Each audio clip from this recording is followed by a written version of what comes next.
Assalamualaikum warahmatullahi wabarakatuh. Halo sahabat semua, jumpa lagi dengan channel Doni Chandra. Lagi dan lagi kita bersyukur kepada Allah Subhanahu Wa Taala atas segala nikmat yang Allah Subhanahu Wa Taala telah berikan kepada kita. Tidak lupa juga kita berselawat kepada Nabi kita Muhammad Sallallahu Alaihi Wasallam.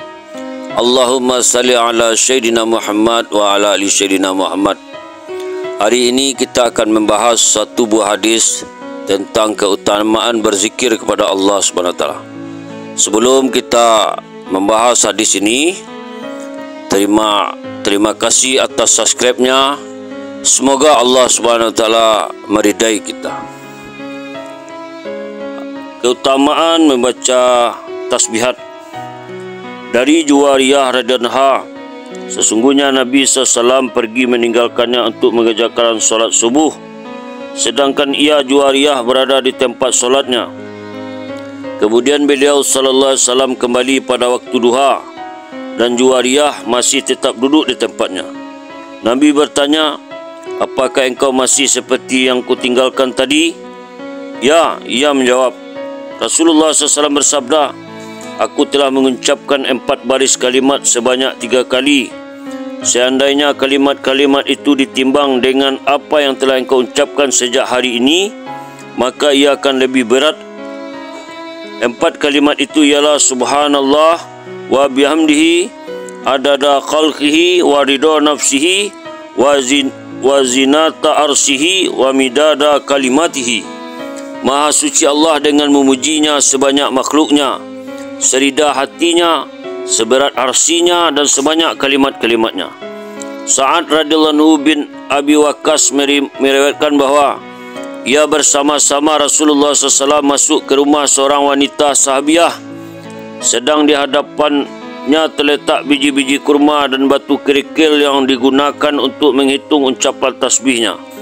Maka Rasulullah SAW bersabda, maukah aku beritahukan kepadamu yang lebih mudah atau yang lebih baik daripada itu? Bacalah subhanallah adada ma khalqa fis samai wa subhanallahi adada ma khalaqa fil ardi wa subhanallahi adada ma baina zalika wa subhanallahi adada ma huwa khaliq wallahu akbar misla zalika walhamdulillahi misla zalika wa la ilaha illallah misla zalika wa la hawla wa la quwata illa billahi misla zalika. Maha suci Allah sebanyak yang dia ciptakan di langit, maha suci Allah sebanyak yang diciptakan di bumi, maha suci Allah sebanyak yang ada di antara keduanya, maha suci Allah sebanyak yang dia akan ciptakan, dan Allahu Akbar seperti itu, alhamdulillah seperti itu, serta alhamdulillah seperti itu juga, la haula wa la quwata illa billah seperti itu juga. Mula Ali Qari rahmatullahi menulis bahawa bertasbih dengan cara demikian itu lebih afdal. Maksudnya adalah dengan menyebut kalimat-kalimat itu dalam keadaan seperti itu, maka hati akan tertarik kepada kaifiat-kaifiat dan sifat-sifat yang terkandung di dalamnya. Dan ternyata kelebihan suatu zikir bergantung kepada pemikiran sejati, yakni semakin bertambah pemikiran itu, semakin afdal zikir itu.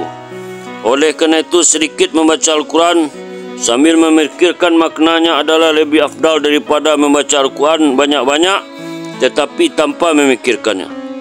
Sebagian ulama mengatakan keutamaan zikir ini bertambah kerana tidak mengandung hitungan terhadap pujian dan sanjungan kepada Allah SWT. Dan ini merupakan penghambaan yang sempurna. Karena itulah sebagian ahli sufi berkata, engkau melakukan perbuatan-perbuatan dosa tak terhitung banyaknya, tetapi engkau menyebut nama Allah dengan hitungan yang terbatas. Tetapi ini bukan berarti kita tidak boleh menghitungnya. Jika demikian, mengapa zikir pada waktu-waktu tertentu harus lebih banyak hitungannya sebagaimana yang ditunjukkan oleh beberapa hadis? Dan masing-masing zikir memiliki ganjaran yang tertentu pula besarnya. Makna yang sebenarnya adalah zikir yang dihitung itu hendaknya jangan dirasakan sudah mencukupi, tetapi hendaknya berzikirlah sebanyak-banyaknya dan sesibuk-sibuknya, terutama pada waktu senggang. Karena karunia Allah tidak terbatas. Hadis-hadis di atas memperkenankan pemakaian biji-biji tasbih yang lazim dipakai dewasa ini, yaitu biji-biji atau mata tasbih yang dirangkai dalam satu rangkai. Walaupun sebagian orang menganggapnya sebagai bid'ah, tetapi anggapan itu tidaklah benar karena dasarnya adalah dari hadis, yaitu ketika Rasulullah SAW melihat para sahabat menghitung tasbih-tasbih dengan biji-bijian atau batu-batu kerikil, dan Rasulullah SAW tidak melarangnya. Apakah biji-bijian itu dirangkai atau tidak, tidaklah menjadi masalah. Karena itu pula para ahlullah dan para fuqaha pernah menggunakannya. Allamah Abdul Hayy rahmatullahi menulis satu risalah bernama Nuzhatul Fikir yang membahas masalah tersebut. Mula Ali Qari rahmatullahi berkata, hadis di atas merupakan alasan yang sahih dan kuat untuk membenarkan penggunaan biji tasbih. Kerana Rasulullah SAW telah melihat para sahabat menghitung biji kurma dan batu-batu kecil, dan Rasulullah SAW tidak melarangnya. Apakah biji tasbih itu dirangkai atau tidak, tidak menjadi masalah. Dan pandangan yang mengatakan bahawa itu bid'ah adalah pemandangan yang tidak berdasar. Para ahli sufi mengatakan biji-biji tasbih itu adalah cambuk untuk memukul syaitan. Seseorang telah melihat tasbih di tangan Syekh Junaid Baghdadi rahmatullahi, padahal ia telah mencapai martabat yang tinggi dalam bidang tasawuf. Ketika ia ditanya mengenai masalah itu, ia menjawab, bagaimana mungkin aku meninggalkan sesuatu yang telah menyampaikan aku kepada Allah? Diberitakan bahawa sebagian besar para sahabat meletakkan biji-biji kurma atau batu-batu kecil di hadapan mereka, dan mereka bertasbih dengan menghitung biji-bijian itu. Abu Safiyah radhiyallahu anhu menggunakan batu-batu kecil sebagai mata tasbih. Sa'ad bin Abi Waqqas radhiyallahu anhu juga kadang-kadang menggunakan batu-batu kecil atau biji kurma. Abu Sa'id Al-Khudri radhiyallahu anhu juga menggunakan batu-batu kecil. Dalam kitab Mirqat diterangkan bahawa Abu Hurairah radhiyallahu anhu mempunyai seutas tali yang bersimpul-simpul yang dipakai untuk bertasbih. Diriwayatkan oleh Abu Daud rahmatullahi bahawa Abu Hurairah radhiyallahu anhu juga memiliki sarung yang berisi biji-biji kurma dan batu-batu kecil untuk bertasbih. Apabila sarung itu telah kosong, maka pembantunya datang dan mengisinya kembali hingga penuh, kemudian meletakkannya di depan Abu Hurairah radhiyallahu anhu. Apabila sarung itu kosong, berarti Abu Hurairah radhiyallahu anhu telah bertasbih sebanyak jumlah batu dalam sarung itu. Abu Darda radhiyallahu anhu juga mempunyai satu sarung yang berisi biji kurma ajwah, salah satu jenis kurma. Setelah salat subuh, ia duduk sambil berzikir dengan menghitung biji-biji tadi sehingga sarung itu kosong. Abu Safiyah radhiyallahu anhu adalah pembantu Rasulullah SAW yang sangat dipercaya. Diamparkannya satu suprah kulit dan diletakkan batu-batu kecil, kemudian ia berzikir dengan menghitung batu-batuan itu dari subuh hingga fajar. Kemudian suprah beserta batu-batu itu diangkat, baru kemudian ia membereskan urusan-urusan yang lain.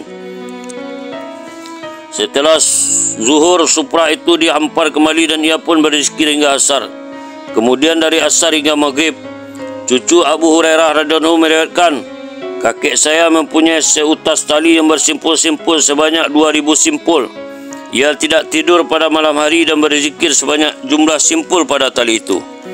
Demikian pula diriwayatkan bahawa Fatimah radhiyallahu anha, putri dari Imam Husain radhiyallahu anhu, ia juga mempunyai seutas tali yang bersimpul-simpul dan ia bertasbih dengannya. Para ahli tasawuf menamakan tasbih itu dengan muzakkirah, yaitu pengingat. Karena apabila tasbih itu berada di tangan seseorang, maka dengan sendirinya ia berzikir, seolah-olah merupakan pengingat nama Allah SWT.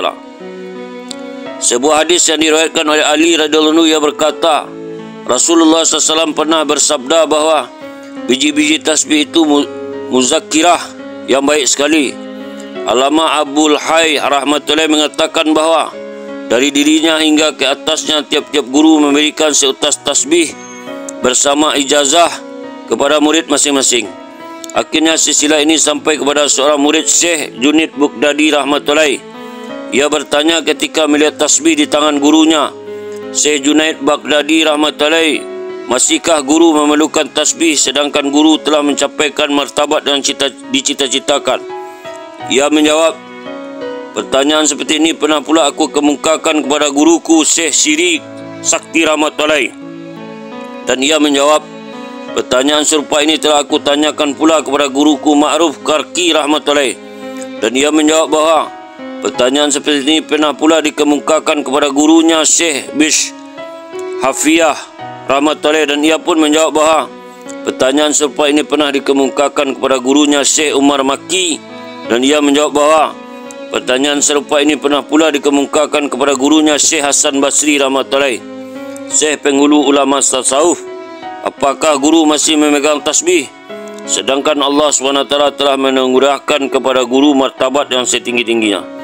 Ia menjawab, kami telah menggunakan pada permulaan tasawuf dan dengannya kami berhasil mencapai kemajuan di bidang tasawuf yang kami cita-citakan. Ini tidak patut kami tinggalkan. Kami menghendaki agar kami mengingat Allah dengan hati yang terang, lidah dan tangan, dan dengan setiap anggota tubuh kami. Ada pendapat yang mengatakan bahawa asal-usul riwayat ini masih diragukan. Alhamdulillah, itulah satu buah hadis tentang keutamaan daripada berzikir. Semoga menambah ketaatan kita kepada Allah SWT. Kita tutup doa. Subhanallah bihamdihi, subhanallah bihamdika, asyhadu an la ilaha illa anta astaghfiruka wa atubu ilaik. Assalamualaikum warahmatullahi wabarakatuh.